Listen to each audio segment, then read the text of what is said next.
O mga kababayan, naalala nyo pa ba na last week lang inanunsyo ni VP Inday Sara Duterte na ang kanyang ama na si dating Pangulong Duterte ay tatayong abogado kung sakaling aakyat ang impeachment case doon sa Senado. Taranta ang mga bangag mga kababayan. Ano nang gagawin natin? Ano nang gagawin natin? Kakainin daw ng buhay mga kababayan ni dating Pangulong Digong itong ating mga mambabatas kapag tatayo itong abogado para sa kanyang anak na ang pangalawang Pangulo. Kaya mabilis pa sa alas 5 mga kababayan na gumawa ng paraan itong mga kampon ng kabangagan. Gusto palang mag-abogado itong si Duterte sa kanyang anak na si Sara Duterte, ay ipapadisbar natin. Yan talaga ang kanilang plano. Nagsampa na po ang kanyang mga minions mga kababayan. Etong ginagamit ng administrasyon ngayon na tool para atakihin ang mga Duterte.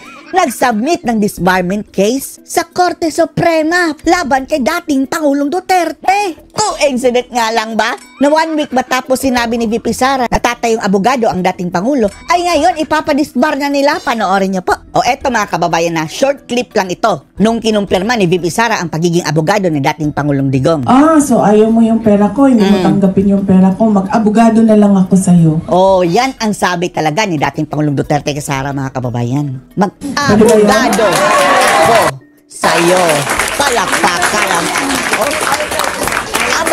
I love it. Palakpakan mga kababayan. Naalala ko, abogado nga pala ito. Abogado nga pala ito. Pero not for long daw mga kababayan dahil gustong ipadisbar ng mga bangagan. Disbarment complaint laban kay dating Pangulong Rodrigo na pinangunahan ng mga padrimonyo mga kababayan. Padre Damaso, Diyos mio. Diyos mio animat. Kung ang INC mga kababayan gusto ng pagkakaisa, peace rally, ito namang mga demonyong padrimonyo, mga parik na kababayan gusto ng pagkawatak-watak. Rodrigo Duterte, inihain ng grupo ng karapatan at pamilya ng biktima ng extrajudicial killing. Alam naman natin kung sino ang nagpapainas sa mga demonyong ito mga kababayan Sina Trililing, mga Dilawan, which is kakampi na ngayon ng mga bangagan ng administrasyon. Pwede mismong pamilya ng mga biktima ng extrajudicial killings at human rights group o human rights advocates ang dumulog dito sa Supreme Court. Anong grounds nyo? May conviction ba si dating Pangulong Duterte? Para ipadispar o tanggalan ng lisensya bilang abogado si dating Pangulong Rodrigo Duterte. Nababanggit nga ni Cristina Palabay, Secretary General. Ni Cristina Palabay na naman mga kababayan na sinasabing mayroong connection sa, alam niyo na. Ng karapatan, bahagi ang aksyon para mapanagot ang dating Pangulo sa mga paglabag nito sa karapatang pantao. Nangalan ng Ama, nangalan ng Espiritu. Huwag niyong idamay ang Diyos, demonyong pari. Taong lobo na nagdadamit tupa, mga kababayan. Sinali-sali ang Diyos dito sa kanilang propaganda. Diyos mio, animal. Pustahan tayo mga kababayan, impyerno ang paring yan. Malapit na itong kunin ni Satanas Tapos gagamitin pa ang Diyos sa kanyang kababuyan. Ito pong ginagawa natin yan ay magpa-file nga po tayo ng disbarment laban kay dating Pangulong Sino may utos sa inyo? Mayroon bang nataranta nung inanunsyo ni VP Sara na magiging abogado si Digong? Po si Attorney VJ Topacio, isang abogado. Topacio pa Mabatukan ka ni Attorney Topacio. Pinagagawa niyan. At alam ko naman po na napakataas ng pamantayan ng ethics, ng legal standards po ng ating batas. Tapos yung kakampi mo na si Saba, bakit hindi pa na-disbar? Nakiapid sa may asawa mga kababayan at nakipagtsuktsakan pa. Frailties of a woman. Okay lang sa'yo. Para mag-practice yung tinatawag nating legal profession. At sa loob ng isang administrasyon. Hindi naman nagpa-practice si dating Pangulong Digong mga kababayan, pero pwede pa niyang gamitin. Wala naman siyang hinahandle na kaso Pero bakit nila pinupush yan? Dahil sa sinabi ni Sara nung last week mga kababayan na tatayong abogado si dating Pangulong Digong. Yan ang kanilang pang-counter mga kababayan dahil kakainin ng buhay ni Digong ang mga mambabatas. Nasa buong administrasyon ni Duterte ay nakita natin yung pambabastos sa mga kababaihan. Kayo ang bastos! Itong abogado ng mga drugista mga kababayan na natumba noon sa tukhang. Kayo ang nang bastos sa buhay ng mga biktima, pamilya nila. Mga late night na pagmumura, pambubuli at yung magpapakita na siya. Alam mo ba, abogado, na mayroong ruling ng Korte Suprema na yung laging binabanggit ni dating Pangulong Duterte na yan. It's a part of freedom of expression. Yung kay Gadon mga kababayan, kaya siya na-disbar dahil hindi lang naman P-word yun mga kababayan eh.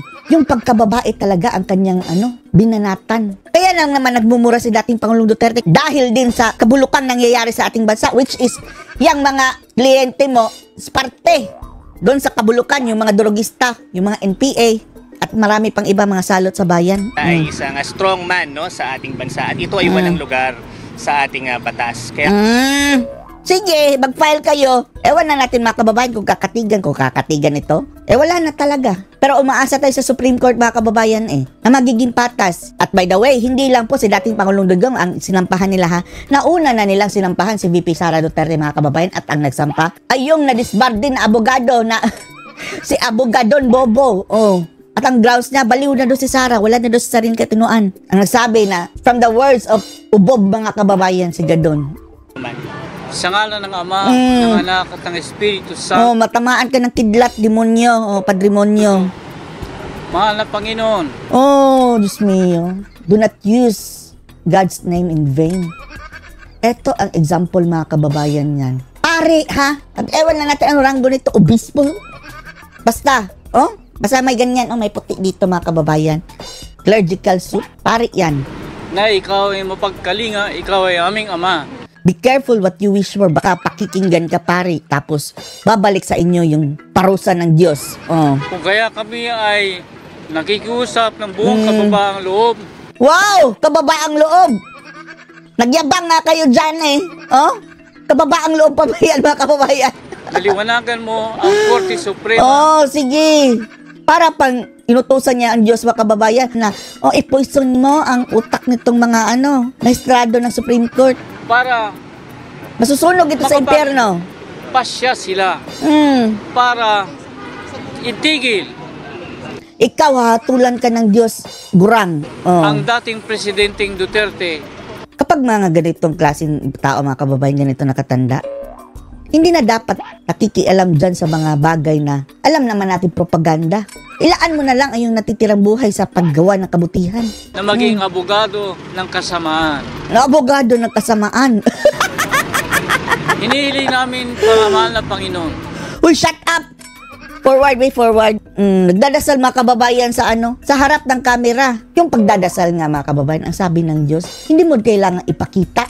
Hindi naman tayo banal ha, pero pagkaalam natin mga kababayan, ang Diyos yung dinadasalan. Hindi yung mga tao gusto mong magpa-show off dyan. Pumunta ka sa iyong kwarto, isarado mong pinto, bintana, masinsinan ka makipag-usap sa Diyos. Hindi yung nakaharap ka sa kamera. Hindi ang Diyos ang dinadasalan mo, kundi yung mga nanonood na mga kamponyo. Dahilan sa kahirapan.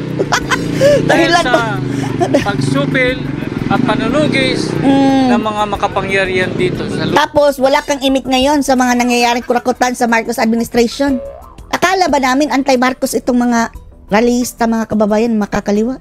Duterte pa rin ang tinutugis nila. Wala na sa pwesto si Digong. Hindi makamove on dahil lugmok mga kababayan mga makakaliwang grupo nung umupo ang dating Pangulo.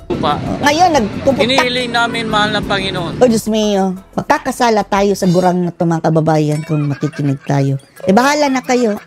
Ikaw, gurang, ihanda mo sarili mo sa dagat-dagat ng apoy. Anong masasabi niyo dito mga kababayan? Dito sa gusto nilang ipadisbar si dating Pangulong Duterte ahead sa impeachment case si VP Sara Duterte. Anong masasabi niyo dito? Post your comments below.